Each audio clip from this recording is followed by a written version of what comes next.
আমি ভাইরাল হইতাম কেমনে? এই বেড়া ভাইরাল হওয়ার চিন্তায় এই বেড়া কি করছে, এক মসজিদের মিম্বরের মধ্যে খার হইয়া একদিন ফতুয়া দিয়া দিছে যে কাওয়া খাওয়ান জায়েজ। কাওয়া খাওয়ান জায়েজ এই ফতুয়া যখন দিয়া দিছে পুরা এলাকা গরম। কেডারে এই ফতুয়াটা দিল? শেষ পর্যন্ত খুঁজা গিয়া বাইর করছে ওই বেটা যে দেওবন থেকে ফুইরা আইছে, এই বেটা এই ফতুয়া দিছে। তখন এলাকার বড় বড় উলামায়ে কেরাম আছেন, তারা চিন্তা করে দেখলো যে আমরা গিয়া তারে জিজ্ঞাসা করার দরকার।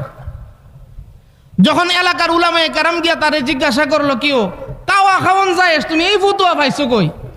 তখন এই বেটা কইতাছে, ভাইও আসলে আমারে কেউ চিনে না, আসলে আমারে কেউ, আমাদের অত্র এলাকার যে আমাদের সম্মানিত মুখলিস মিয়া সাহেব, উনি সৌদি আরব থেকে আয়া চিন্তা কইরা দেখছে আমারে, আমি যে নামাজ টামাজ পড়ি আমারে দিয়ে মানছে অলি টলি কোনা।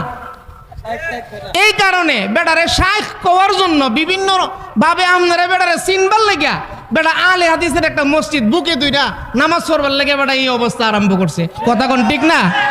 আমি ওনাকে অনুরোধ করে বলবো, উনি আমাদের মুরব্বী,